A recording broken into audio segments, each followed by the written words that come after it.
रुक्मिणी रथଙ୍କ 72तम स्वनक्षेत्र और अप्रेमेय हृषिकेश पुस्तकर लोकार्पण केन्द्रापड़ा ब्लॉक अंतर्गत पुरुषोत्तमपुर बासभवन रे विशिष्ट रामचरित मानस प्रवचक पंडित हृषिकेश रथଙ୍କ धर्मपत्नी श्रीमती रुक्मिणी रथଙ୍କ 72तम स्वनक्षेत्र दिवस और अप्रेमेय हृषिकेश पुस्तकर उन्मोचन कार्यक्रम अनुष्ठित हो जाइछि। विशिष्ट समाजसेवी श्रीनिवास साहू सभापतित्व में पवित्र अशोकाष्टमी अवसर में अनुष्ठित सभारे आध्यात्मिक प्रवक्ता डॉक्टर सत्य चैतन्य और माता ज्योतिर्मयी सरस्वती, विद्याभूषण पंडित डॉक्टर गौतम महाराणा, अवसरप्राप्त वरिष्ठ प्रशासक त्रिलोचन प्रधान, महिमाधर्मी प्रवचक डॉक्टर एकादशी प्रधान, लेखिका डॉक्टर निर्मला महापात्र, प्राबंधिक डॉक्टर सर्वेश्वर सेन और बौद्ध गवेषक डॉक्टर हरिश्चंद्र पृष्टि प्रमुख अतिथि भाव जोगदे वक्तव्य प्रदान करने सहित पुस्तक उन्मोचन करथिले। सुस्थ समाज गठन निमंते आध्यात्मिक संस्कृतिर परिप्रसार रे उभय हृषिकेश रथ और रुक्मिणी रथଙ୍କ योगदान एक उदाहरण सृष्टि करिछि बोली वक्ता माने मत व्यक्त करथिले। एही अवसर रे मेजर भरत चंद्र जेनाଙ୍କ द्वितीय गल्प संकलन पुनश्च जीवन मध्य अतिथि माने उन्मोचन करथिले। इंजीनियर अक्षय कुमार पाणीଙ୍କ मंच संयोजन रे अनुष्ठित उक्त कार्यक्रम रे स्वरतीर्थ संगीत अनुष्ठान पक्षरु गुरु रवींद्रनाथ मिश्र और साथीଙ୍କ द्वारा महाप्रभुଙ୍କ उद्देश्य रे छांद चंपू परिवेशन करा जायथिला।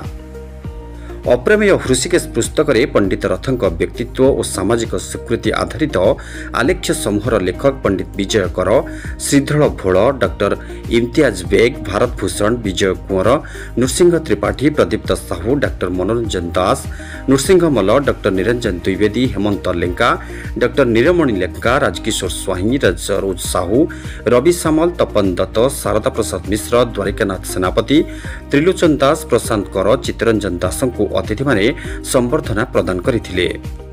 शेषरे पंडित रथଙ୍କ ज्येष्ठ पुत्र तथा दिल्ली प्रकाशित उदय इंडिया संपादक दीपक रथ धन्यवाद अर्पण करथिले। कार्यक्रम को दिनेश रथ, मानस रथ, सुरेंद्रनाथ जेना, प्रताप स्वाई प्रमुख परिचालन रे सहयोग करथिले। मो डॉक्टर एकादशी प्रधान, महिमा गवेषक। आज हमर अप्रमेय हृषिकेश जो पुस्तक लोकार्पण एवं तांको सहधर्मींकर जो जयंती पालन से मो उपस्थित रही निजक धन्य मन करुच्ची। विशेष भाव में उर्सी बाबू आम महांगा अंचल सहित ओतप्रोत भाव जड़ित। सालेपुर ठारू महांगा सारा ओडिशा रे तांकर जो प्रवचन कार्यक्रम समस्त अभिभूत होती, आह्लादित होती।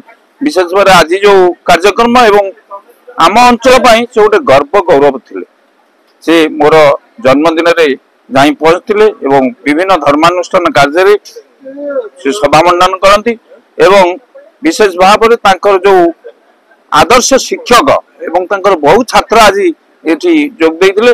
तांकर जो आदर्श शिक्षक भाव ये समाज को जो दिग्दर्शन दियंती से ताको आमे केही भूली परिबु नै। तांकर सुस्थ निरामय जीवन व्यापक हो एति कामना करू। मो ना श्रीनिवास साहू, आम घर हूँ असुरेश्वर। मो अतीत राष्ट्रीय संघ संघर जड़े कार्यकर्ता भाव थी एवं आज जो उत्सव ओडिशार रामकथार प्रवचक श्रीयुक्त हृषिकेश रथ महोदय जीवनावली छात्र माने संबंध में गोटे पुस्तक आज उन्मोचन हबार कार्यक्रम चलला। खूब सुंदर भाव कार्यक्रम संपर्क आसवा बहु बंधु बहु छात्र एवं संघर कार्यकर्ता माने विषय बहुत किसी बही लिखिं जोटा कि भविष्य जो पीढ़ी वंशधर माने से जड़े भल लोकंकर भल चरित्र विषय से ज्ञान आहरण करेंगे। हृषि बाबूर अनेक प्रकार गुणगारिमा अच्छी। से एकाधारे जड़े शिक्षक शिक्षकता करी से विश्राम ग्रहण करछंती अल्प वर्ष हम। ता छड़ा से रामकथा जड़े प्रवचक सारा ओडिशा प्रसिद्धि अच्छी। ता छड़ा जड़े राष्ट्रीय स्वयंसेवक संघ जहाँकि सारा विश्व में सेवानुष्ठान भाव परिचित तार जड़े खूब बड़ कार्यकर्ता भाव जहाँ कहते प्राण देगी से कार्यक्रम ପିଲାଦିନରୁ 15-16 ବର୍ଷ ବୟସରୁ ଅଦ୍ୟାବଧି ସେ ଅନୁଷ୍ଠାନ ସହିତ ସମ୍ପୃକ୍ତ ଅଛନ୍ତି ଏବଂ ସଂଘର ଧାରାକୁ କେମିତି ସାରା ଭାରତ ବର୍ଷରେ ପହଞ୍ଚାଯିବ ଏବଂ ସଂଘର ଆଦର୍ଶ ଭଲ ମଣିଷ ତିଆରି କେମିତି ଭଲ ମଣିଷ ତିଆରି ହେବେ, ଏ ସମାଜକୁ ଭଲ ଭାବରେ ଚଳେଇବେ, ସମାଜ ଭଲରେ ରହିବ, ଲୋକମାନେ ଭଲରେ ରହିବେ, ସେ ସେଇ ଅନୁପ୍ରାଣିତ ହେଇକି ଆଜି ବୟସର ଅପରାହ୍ନରେ ସେ ଲାଗି ରହିଛନ୍ତି। ଆଉ ଆଜି ତାଙ୍କର ଏଇ ଯୋଉ ଅପ୍ରମେୟ ହୃଷିକେଶ ବହିଟି ଉନ୍ମୋଚନ ହେଲା, ସମସ୍ତଙ୍କୁ ଆନନ୍ଦ ଦେଇଛି ଏବଂ ଆମେମାନେ ସମସ୍ତେ ମଧ୍ୟ ଆଜି ଏ ଉତ୍ସବରେ ଯୋଗ ଦେଇ ନିଜକୁ ଧନ୍ୟ ମନେ କରୁଛୁ ଏବଂ ତାଙ୍କର ଦୀର୍ଘ ଜୀବନ କାମନା କରି ଆଜି ସିଦ୍ଧ ବଡ଼ଜୀଉଙ୍କ ପାଖରେ ସମସ୍ତେ ପ୍ରାର୍ଥନା କରୁଛନ୍ତି। ଖୁବ୍ ଆନନ୍ଦ ହେଇଛି, ତାଙ୍କର ଜୀବନର ଯାତ୍ରା ସଫଳ ହଉ, ଏଇ ଆମ ସମସ୍ତଙ୍କର ପ୍ରାୟ ଯୋଉମାନେ ଉପସ୍ଥିତ ଥିଲେ ସମସ୍ତେ ଗୋଟେ ନିଆରା ଅନୁଭବ ନେଇକି ଯାଇଛନ୍ତି। ମୁଁ ଇଞ୍ଜିନିୟର ଅକ୍ଷୟ କୁମାର ପାଣି, ରାଷ୍ଟ୍ରୀୟ ସ୍ୱୟଂସେବକ ସଂଘର ମୋ କଟକ ବିଭାଗର ସାମାଜିକ ସଦ୍ଭାବନାର ସହ ସଂଯୋଗ ଅଛି। ତ ଆଜି ଯୋଉ କାର୍ଯ୍ୟକ୍ରମ ଥିଲା, ଆଜି ଥିଲା ମାନସ ଭୂଷଣ ପଣ୍ଡିତ ଋଷିକେଶ ରଥଙ୍କର ଏକ ଅପ୍ରମେୟ ଋଷିକେଶ ନାମକ ପୁସ୍ତକର ଲୋକାର୍ପଣ ଏବଂ ତାଙ୍କର ଧର୍ମପତ୍ନୀ ରୁକ୍ମିଣୀ ରଥଙ୍କର ସୁନକ୍ଷେତ୍ର ଦିବସ ପାଳନ।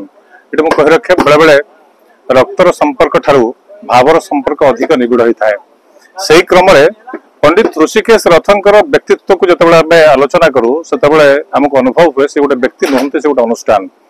से समाज एक स्वतंत्र अनुष्ठान, से संस्कृति एक स्वतंत्र अनुष्ठान, से विकास एक स्वतंत्र अनुष्ठान भाई अनुमेय हुए। आम पितृप्रतिमा पंडित ऋषिकेश रथंकर पूर्व जन्मदिन अवसर में जो बहीटी बाहर व्यक्तित्व आधारित पुस्तक तार जो लेखक मैंने जो बही लेखा देते से लेखक मानकर एक सम्मेलन एवं परिवार को भल पाउथिबा सुहृद सज्जन मानकर एक सम्मेलन था। सुंदर कार्यक्रम, सारस्वत, आध्यात्मिक एवं सांस्कृतिक ये तीनोटी क्षेत्र को मिसाई कर गोटे सुंदर कार्यक्रम।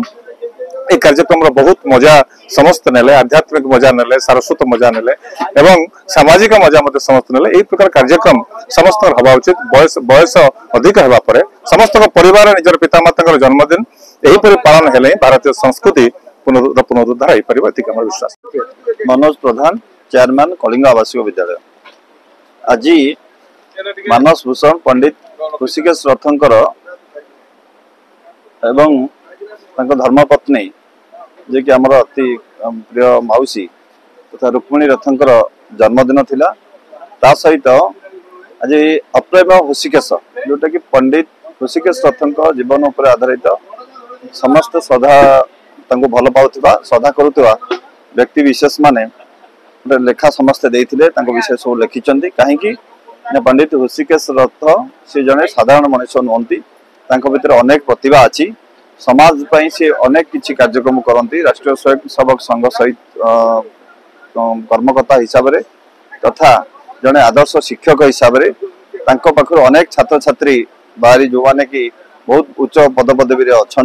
आ विशेष भाव मुझे कहि मो पई भी मध्य से जड़े बहुत आदर्श मनीष। विभिन्न कार्यक्रम विभिन्न क्षेत्र में से मत सब क्षेत्र में मत सहयोग करती।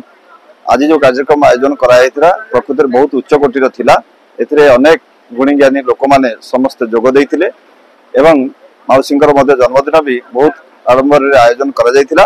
तेणु यही परिप्रेक्षी बहुत खुशी लगिला। प्रकृति में यह कार्यक्रम समाज में आवश्यकता अच्छी। तेणु समस्त को धन्यवाद दूसरी। बहुत आनंद लगिला। शेष में पंडित ऋषिकेश रथ एवं मौसी आमर रुक्मिणी रथंकर दीर्घ जीवन कामना करी मोर कथा।